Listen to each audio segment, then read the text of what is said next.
So this Web3 Trends and Hubs is going to look at it from Dubai and Hong Kong perspectives. And I'm pretty sure we're in for an enlightening session. Thank you all as well for being an amazing audience today. I know there's lots of information to take in, and here they are. Big round of applause again, once again, ladies and gentlemen. Ivan and Yat, pleasure to see you. Good to see you again. I guess here? Yeah. Hi. Wonderful. Cool.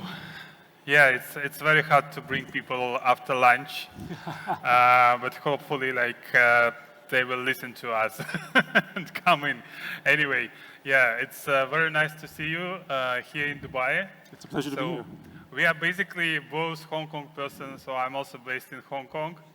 But it's great to have this conversation here in Dubai. It's also one of the major Web3 and crypto hub in the world. So yeah, as everyone knows, so this person, no need introduction, executive chairman of Animoca brands, and also the member of the task force for Web3 promotion and development established by Hong Kong government. So thank you for being with us today. Thank you for having me. Yeah, and actually, so what I want to discuss is, Dubai and Hong Kong are two major spots in the world right now for Web3 development, especially with the recent initiatives by Hong Kong government and reopening of Hong Kong borders after all this COVID and quarantines and everything. So what I want to ask is, I know Animoca is quite active also in both Hong Kong and Middle East. So maybe you can share a little bit about some project you are doing here, maybe some investments, maybe some collaboration with Dubai or other MENA region governments. Sure, no, thank you. So, I mean, Animoca is a global company. We have operating in multiple spaces. But I would say for the MENA region, obviously we have investors here, we have partnerships and investments in the MENA, and particularly in UAE. But really as a company, we're focused very heavily in Saudi, in the kingdom in particular. We've announced partnerships with STC, which is Saudi Telecom, with Manga Holdings, with the media channels over there, and continue to do stuff. We've also made our first NFT sort of marketplace investment in the kingdom, most recently called Nukta, which is actually interesting enough run by also a female founder as well in the NFT space and has one of the 5 licenses for digital assets in Saudi. But generally speaking, the region is exciting because the region is exciting for a couple of reasons. One, you have obviously a very wealthy class of people that actually have a lot of assets and so on. Obviously you feel the same here in Dubai. But you also have a large migrant working population. So that means that there's a large number of people here who actually really can benefit from sort of, crypto and basically sort of financial sort of inclusion through essentially sort of digital assets. So that's one area. The other one, obviously, is a very friendly regulatory framework here in comparison to the rest of the world. And as a market, MENA, and particularly when you think about entrance into things like Africa, are actually very, very important markets as well to develop, and the biggest sort of influential investors in the space would be here. And that actually is kind of how Hong Kong plays as well. If you look at the parallels, right? When we look at, for instance, what's happening in Saudi or what the history of Dubai is, we sometimes joke about it, but we mean it. Basically, this region built the metaverse in the physical sense, right? I mean, what was Dubai 30 years ago, right? There was nothing there. It was literally sand, as in the sandbox, right? And so they understand what it is about building something from nothing and creating essentially new industries from nothing. They have this long-term view. And the population itself, the people in those countries, understand it too because they've witnessed it themselves. And one of the countries that are doing this in a massive scale is Saudi, right? They're basically, with insane projects like NEOM and with, what they're doing basically in different parts of the region, basically evolving themselves from basically fossil-based economies to one that's based on creativity and sort of talent. So we see that. And I think, when you think about Hong Kong is the same, with one difference. Hong Kong has no natural resources, actually. In some ways, the development of South Korea is as well. They have no natural resources. They don't have oil. They actually have nothing. So the only thing they have is creative talent and people, and access to a big market. In the case of Hong Kong, it's China. In the case of this region, it's MENA. Yeah. Yeah, exciting, exciting. So regarding, you mentioned about the friendly regulatory framework here in Dubai and in UAE. So what do you think in general about the frameworks here and in Hong Kong? You know, like back in 2017, 2018, when it was like those like ICO boom, crazy ICO boom. So both regions were like booming with many projects coming for raising money, for meeting the investors, for building the communities. And later on, like Hong Kong regulator, SFC, they implemented some kind of like guidelines, and many companies actually left Hong Kong that time, not only because of this, but also because of COVID, of course. And Dubai at the same time, I remember here like 2021, 2022, it was like really hype place where all the people from all over the world were coming for the conferences, and it's incredible number of conferences happening here like in autumn and spring. So what do you think about overall the regulations and its development in both regions? I mean, like in MENA region and in Hong Kong. So I think one of the characteristics about successful Web3 adoption is financial literacy. So the kind of places that have strong financial literacy are the kind of places that naturally move to Web3 faster because they understand sort of value, or they have an idea of risk, for instance. And that to me is a very logical explanation why places like Dubai or Hong Kong have actually had that early adopting into sort of, I guess, crypto, generally speaking. But of course, in 2017, 2018, that nature was very sort of speculative in nature. People were basically very focused on sort of, that area. Now, that also means so that they have seen it all, in a sense, right? That means that they've seen the negative cycles, they've seen the boom and bust, they've seen the fraud, and they actually have an idea as to how to deal with it. And the regulators themselves, because broadly speaking, I would say both UAE and Dubai and Hong Kong in particular have a sort of free market perspective of the world, meaning they do share that it needs to have sort of free market liberalism is important. And which, by the way, is not true for every government in the world. Not all governments around the world agree that markets should be free, right? They have ideas in how they restrict that freedom in some ways. And Hong Kong, if you look at Hong Kong and Singapore, for instance, they traditionally, and I think Dubai as well, traditionally rank in terms of cities as amongst some of the freest economies in the world. And that actually is an indicator. The more free an economy the more sort of adoptive they are basically to crypto. And so the rules and regulations are more thoughtful as a result of that. So Hong Kong recently introduced retail trading for top crypto assets. They've also given, I think, 2 licenses now to official exchanges with OSL and Hashkey, and creating all these frameworks around it. And I think the whole thing about the Web3 task force is also fascinating because they've introduced a panel which includes government officials, as well as basically people from the industry to advise the government how to grow Web3.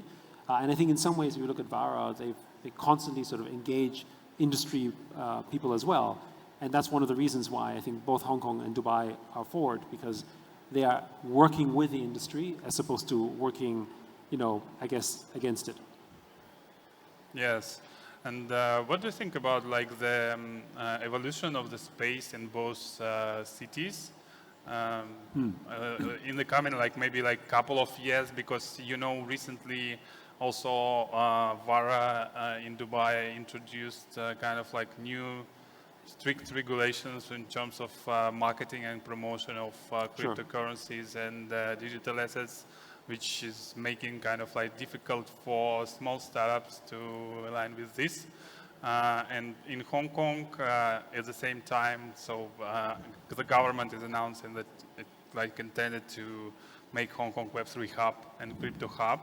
But in the meantime, so since the announcement in 2022, of course, some regulations were common first, but as you mentioned, only 2 exchanges right now get the licenses for retail trading, and many others, they're just waiting, so the speed is not so high. Well, I would counter that by saying Hong Kong started to say that they want to be a Web3 hub in late October, basically November 1 last year. And I can't think of many countries around the world that basically create that kind of rapid change in a short period of time. I mean, if you think about sort of how long it took for Dubai to get to where it was a multi-year process as well. So that's one thing. Governments aren't known to run at light speed, so I think both regions are moving relatively quickly. I can't really speak that much in terms of sort of what's happening in Dubai per se. Obviously, I don't live here. I do see the progress, but what I can say is that the flavor of Hong Kong sort of Web3 sort of space is going to be driven in a different way, because not only because it's Asia focused, but also because it is effectively a territory of China. So one thing to understand is that nothing will happen in Hong Kong on those type of policy levels without actually China being broadly okay with it. And I think it's more than just an approval. Because in the day when Hong Kong announced that they're doing retail trading and given out the licenses, which was in the summer of this year, Beijing actually announced the Web3 strategy paper, which basically talked about how Web3 was the future of the internet. This came from China in the same week. And CCTV, which is the Chinese national TV broadcaster. So for those of you who are not familiar with China, nothing is broadcasted on CCTV that wasn't scrubbed by basically sort of, China censors and the government. Talked about how you can buy Bitcoin in Hong Kong. Basically, hundreds of millions of Chinese people learned about Bitcoin on national TV in that week, and they could do it in Hong Kong. So to us, you could say, is it a happy coincidence? Well, maybe. But actually, I think it's more of a deeper message. And it's the traditional message of Hong Kong, which is it's always been a financial intermediary for China, for US dollars, for assets, for all financial services in and out. You can trade foreign currencies in China freely. You can't do these things. These restrictions exist. And I think the same will happen with crypto. So the flavor for Hong Kong in terms of digital assets, I think will be very much driven by China. So if you want to buy crypto in the future, possibly, if you're from China, you will probably do it from Hong Kong through a Hong Kong mechanism. And so I think crypto activity, digital asset activity will be very much driven by essentially, I guess, mainland Chinese activity. Whereas I think, for instance, the triggers the rest of the world, which I think is Dubai is there as well, will be driven more by things like spot ETFs for Bitcoin, for instance, which I think is more driven by narratives in the US. So by the time that, and we think it's an inevitability, it's just a matter of time, when Bitcoin spot ETFs are basically finally approved in the US, that will drive a lot of liquidity in the market and will have bigger effects in places like Dubai, for instance. Yeah, agree. So regarding I want to ask regarding your opinion on the current situation in the market overall. Web3 and crypto. This I think this crypto winter was quite critical for many projects, and I know Animoca also invested in the past in many of them. So how do you see the situation right now, and how long will it last? I know many projects are just running out of money and closing. So what's your opinion on this, on the current situation? So first, bear markets are great for building because the true builders stay in bear markets, right? The ones who are actually not sort of here for the long run would normally go somewhere else because there's maybe easier ways to make money, right? So that's the first thing. And if you think about our own history, when we started getting active, really in 2018, that's actually where many of our very first acquisitions and investments came that actually had a big impact in the market. This is when we invested in OpenSea in their seed round. This is when we invested in Axie Infinity. This is when we acquired Sandbox, Dapper Labs, Wax, Decentraland, Polygon. All of these companies that we sort of invested and partnered and worked together with actually was in 2018, 2019. And those were the true builders. And for those of you who remember that time, I think Bitcoin was like $2,000, $3,000. Ethereum at one point was below 100, it was $80. So to us, that is a real winter. That is really cold, right? Right now, yes, it's chilly, but in comparison to where it was 4 or 5 years ago, it's still pretty okay. I mean, we're talking about $1 trillion in the ecosystem. Over $100 billion a month is still transacted over DeFi, for instance. You have way more Web3 gamers today than we've had, in any time in history in terms of activity. And, in the past, you had concentrations. So all the gamers were maybe in Axie or in Sandbox. But today, you have multiple games that are distributed around. So the ecosystem's become healthier. And I think the parallel is very similar to sort of, again, I don't know, most of you look too young to remember, but the dot-com bust, basically in 2000, 2001, share prices were down, companies like Tencent had no money, all these giant companies of today basically were almost out of business. But the one thing that we could tell was that essentially more people were using the internet than before. The activity, the utility, was there. And the same is happening right now. So yes, the token prices are down, the market is down a little bit, but on-chain activity is higher than before, right? And I want to distinguish the difference between on-chain activity and financial activity, right? Because the financial activity was driven in very speculative terms. The financial activity that's happening now is much healthier because there's actually people using it because the speculative qualities aren't there as they were before.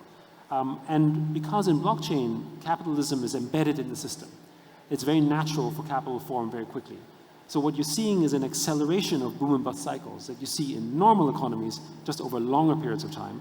But basically in crypto, you see it accelerated literally in half a year or 1 year, for instance. So you see a much deeper acceleration from that. But broadly speaking, we think this is a good time to invest.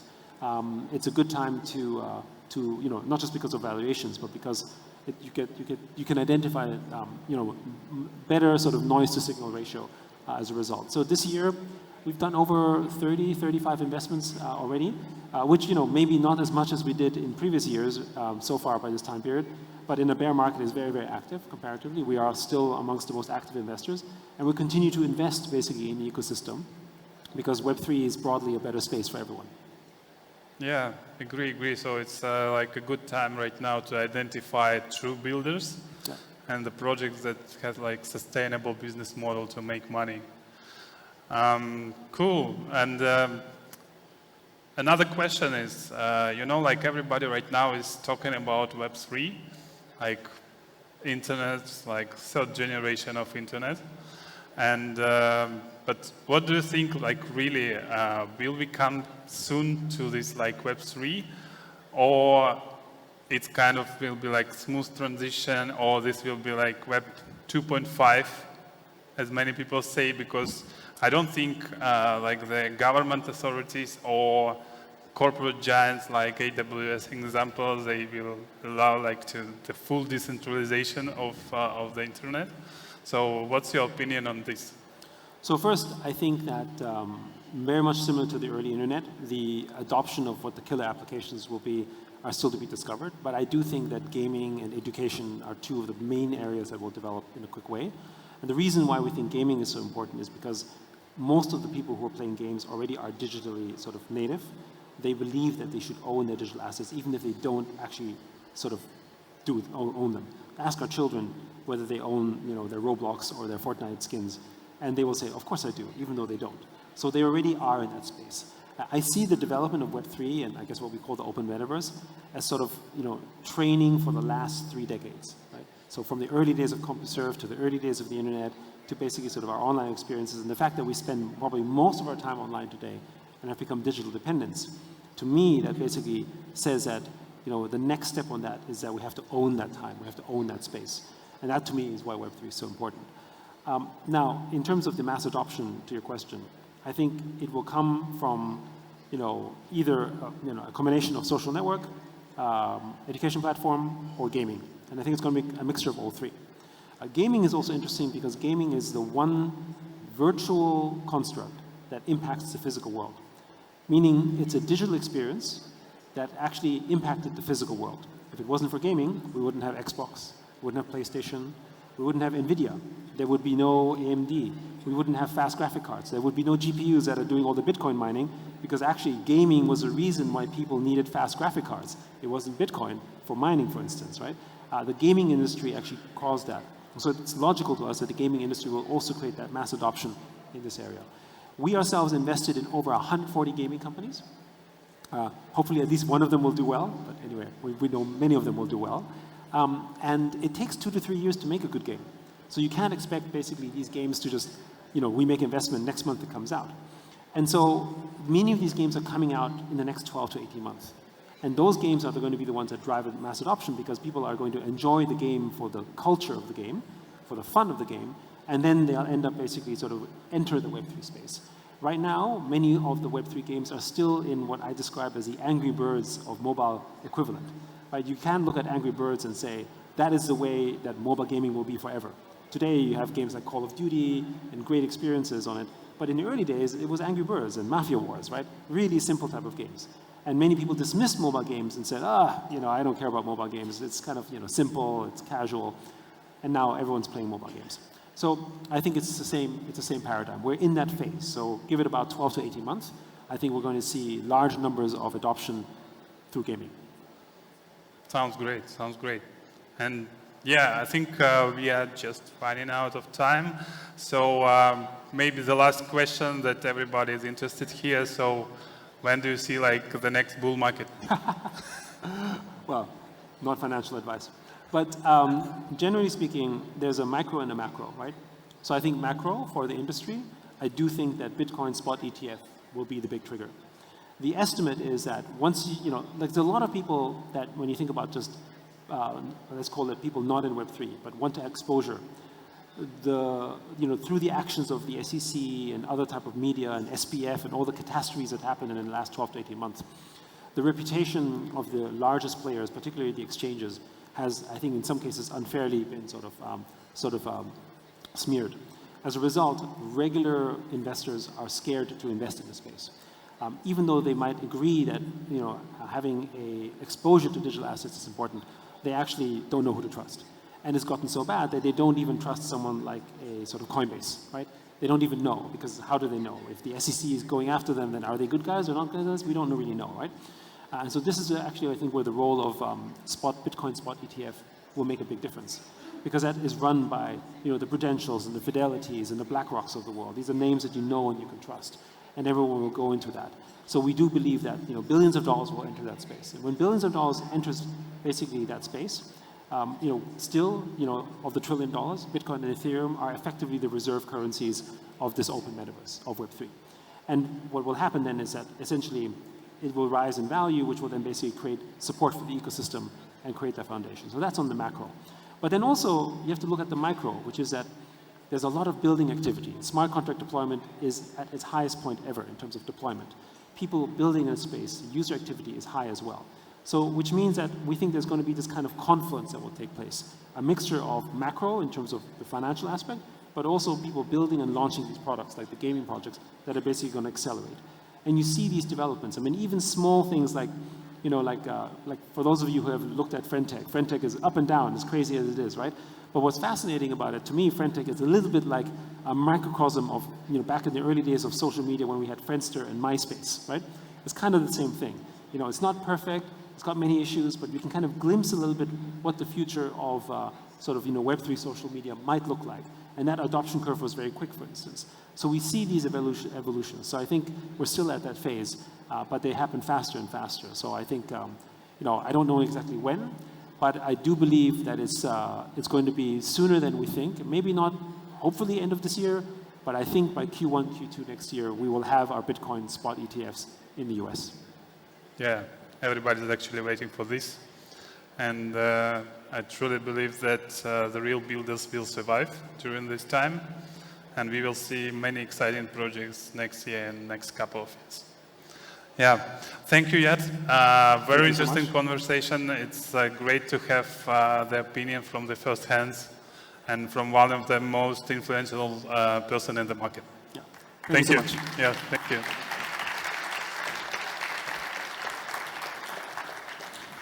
Thank you, gentlemen. And lovely to see we almost had a full house of people coming in from outside. Please bear with us. We have still got lots more to come.